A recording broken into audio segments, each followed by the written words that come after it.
या खताचा वापर जर तुम्ही कुंडीमध्ये लावलेल्या या वांग्याच्या झाडासाठी महिन्यातून एकदा जरी केला तर झाडाची वाढ ही चांगली होते आणि झाडावरती भरपूर अशी फुले फळे लागण्यासाठी ही मदत होते। नमस्कार, स्वागत आहे तुमचे आपले यूट्यूब चॅनेल SP किचन गार्डनिंगमध्ये। आज आपण या व्हिडिओमध्ये वांग्याच्या झाडाविषयी माहिती पाहणार आहोत। झाडाच्या चांगल्या वाढीसाठी भरपूर वांगी लागण्यासाठी याला कोणती खते द्यायची, झाडाची काळजी कशी घ्यायची, त्यासाठी कोणती कामे करायची, या सगळ्या विषयीची माहिती देखील आपण या व्हिडिओमध्ये पाहणार आहोत। तर त्यासाठी व्हिडिओ कुठेही स्किप न करता शेवटपर्यंत नक्की पहा आणि जर तुम्ही आपल्या चॅनेलवरती नवीन असाल तर व्हिडिओला लाईक व चॅनेलला सबस्क्राइब करायला मात्र अजिबात विसरू नका। आपल्या बागेत कुंडीमध्ये जेव्हा आपण ही वांग्याची रोपे लावतो तेव्हा कुंडी ही कमीत कमी एक 10 ते 12 इंचाच्या आकाराची तरी घ्यावी आणि त्या कुंडीमध्ये एकच रोप लावावे, म्हणजे त्या रोपाची वाढ ही चांगली होते।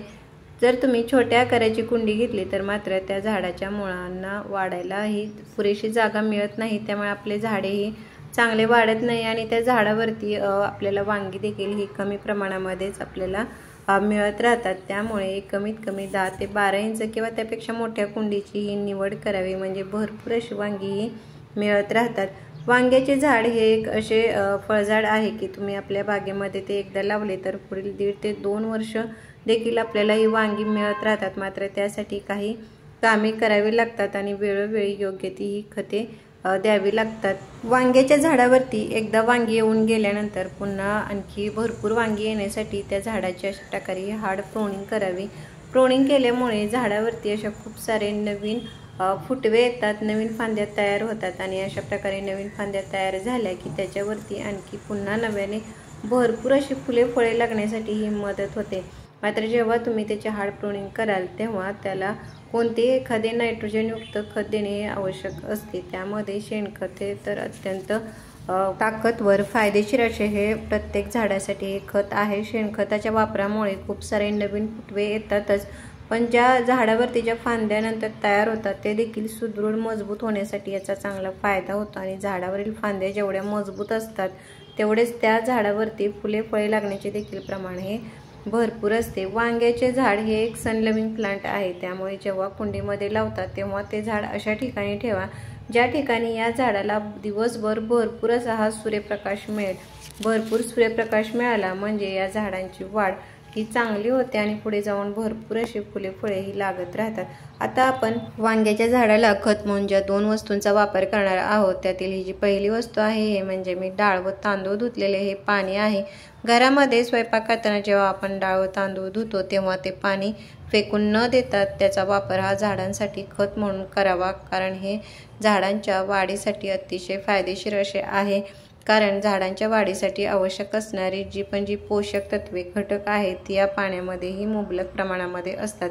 हे जे पाणी आहे ते मी 2 दिवस असेच ठेवून दिले होते, त्यामुळे ते थोडे स्ट्रॉंग झालेले आहे। तर ते मी पाण्यामध्ये डायल्यूट करून, म्हणजे जेवढे पाणी घेतलेले आहे त्याच्या अजून 1 ते 2 पट साधे पाणी मिक्स करून याचा मी वापर हा झाडाला खत म्हणून करणार आहे। वांग्याच्या या झाडाच्या कुंडीतील माती देखील 15 ते 20 दिवसातून एकदा तरी अशा प्रकारे हलवून थोडी मोकळी करावी, त्यामुळे कुंडीतील माती ही भुसभुशीत राहते। अशा मातीमध्ये ऑक्सिजन खेळता राहिल्यामुळे आपल्या झाडांच्या मुळांना तो व्यवस्थित पोहोचला जातो। साहजिकच आपल्या झाडांच्या मुळांची वाढ देखील चांगली होते आणि झाडे चांगले वाढतात। आता आपण हे जे दुसरे खत घेतलेले आहे ते म्हणजे मी हे शेणखत घेतलेले आहे। शेणखत देखील झाडांना अतिशय उपयुक्त असे आहे। मात्र जेव्हा तुम्ही शेणखताचा वापर हा झाडांसाठी खत म्हणून करतात तेव्हा ते नेहमी जुने आणि चांगले कुजलेले असे घ्यावे, म्हणजे झाडाला त्याचा चांगला असा हा फायदा होतो। जर तुमच्याकडे शेणखत नसेल तर तुम्ही गांडूळ खत किंवा कंपोस्ट यासारख्या खतांचा देखील हा वापर करू शकता, कारण या सर्व खतामध्ये हे नायट्रोजनचे प्रमाण हे भरपूर असते आणि या खतांचा महिन्यातून एकदा तरी झाडांना वापर हा जरूर करावा।